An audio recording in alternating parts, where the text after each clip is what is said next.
ईसा के जन्म के 327 साल पहले मगध साम्राज्य पर नंद वंश के राजा धनानंद का शासन हुआ करता था। उत्तर में हिमालय से लेकर दक्षिण में गोदावरी तथा पश्चिम में सिंधु से लेकर पूर्व के इतने विशाल मगध साम्राज्य का अधिपति सम्राट धनानंद एक लालची राजा था। धन पर आनंदित होने वाले धनानंद ने अपनी प्रजा पर तरह तरह के कर लगा रखे थे। कहा जाता है कि धनानंद ने इसी धन से 99 करोड़ स्वर्ण मुद्राओं का विशाल भंडार भर लिया था। वह छोटी छोटी वस्तुओं पर बड़े बड़े कर लगाकर जनता से बलपूर्वक धन वसूल करता। परिणाम स्वरूप जनता नंदों के शासन के खिलाफ हो गई। चारों तरफ भय और गुस्से का वातावरण बनने लगा। आर्यावर्त के इस महाजनपद मगध राज्य की सीमाओं पर इस समय यूनानी यवन सैनिक तलवारें लिए खड़े थे, पर सत्ता के मद में चूर धनानंद को इससे तनिक भी फर्क नहीं पड़ रहा था।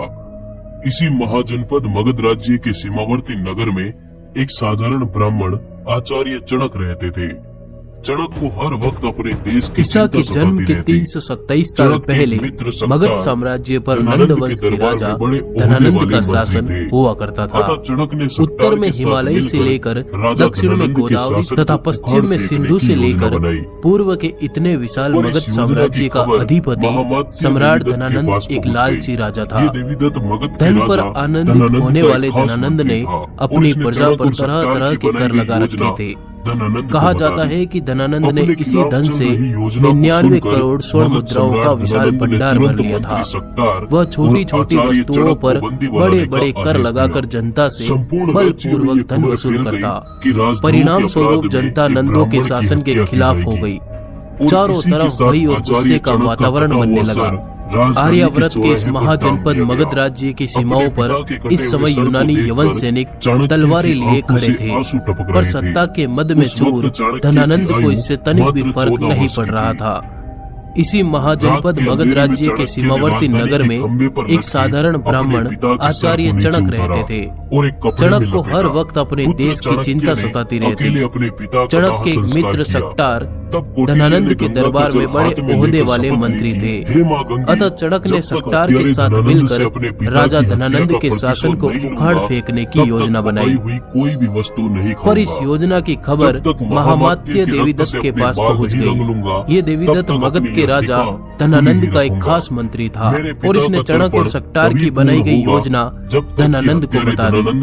अपने खिलाफ चल रही योजना को सुनकर मगध सम्राट धनानंद ने तुरंत मंत्री सक्टार और आचार्य चणक को बंदी बनाने का आदेश दिया। संपूर्ण राज्य में ये खबर फैल गई कि राजद्रोह के अपराध में एक ब्राह्मण की हत्या की जाएगी और इसी के साथ आचार्य चणक का कटा हुआ सर राजधानी के चौराहे पर टांग दिया गया। अपने पिता के कटे हुए सर को देखकर चाणक्य की आंखों से आंसू टपक रहे थे। उस वक्त चाणक्य की आयु मात्र 14 वर्ष की थी। रात के अंधेरे में चाणक्य ने राजधानी के खंबे पर लटके अपने पिता के सर को नीचे उतारा और एक कपड़े में लपेटा। पुत्र चाणक्य ने अकेले अपने पिता का दाह संस्कार किया।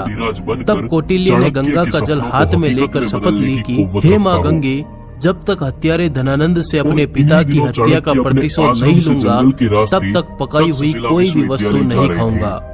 जब तक महामात्य के रक्त से अपने बाल नहीं रंग लूंगा तब तक अपनी यह शिखा खुली ही रखूंगा। मेरे पिता का तर्पण तभी पूर्ण होगा जब तक कि हत्यारे धनानंद का रक्त पिता की राख पर नहीं चढ़ेगा। हे यमराज, धनानंद का नाम तुम अपने लेखे से काट दो, क्योंकि उसकी मृत्यु का लेख अब मैं खुद ही लिखूंगा। डर था या भय, पर चाणक्य ने महाजनपद मगध साम्राज्य को छोड़कर तक्षशिला की ओर प्रस्थान किया और इसी तक्षशिला में चाणक्य ने अपने ज्ञान के झंडे बुलंद किए।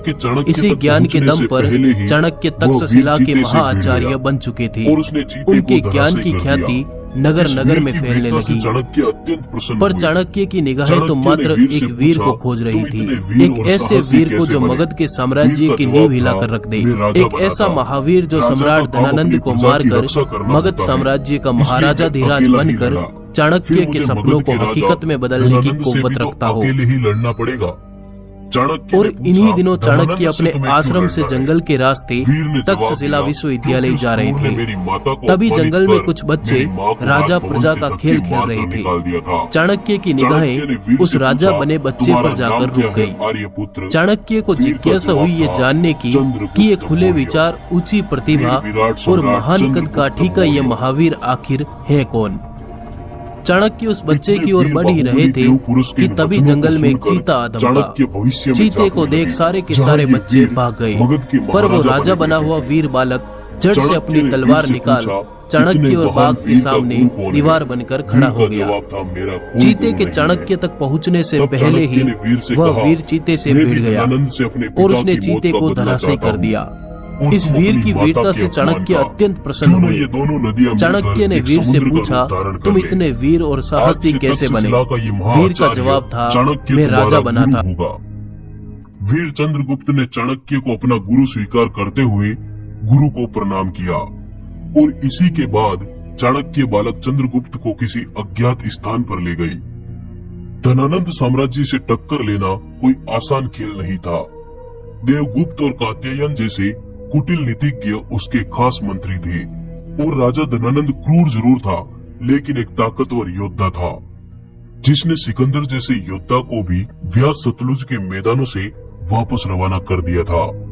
कोई भी शासक धनानंद से टकराने का साहस नहीं करता था, क्योंकि उसके पास सेना में 2 लाख की पैदल सेना, 20,000 घुड़ सेना, 2,000 रथ और 3,000 हाथियों की एक महासेना थी। ऐसे में धनानंद के शासन को उखाड़ फेंकने का साहस आखिर कौन कर सकता था?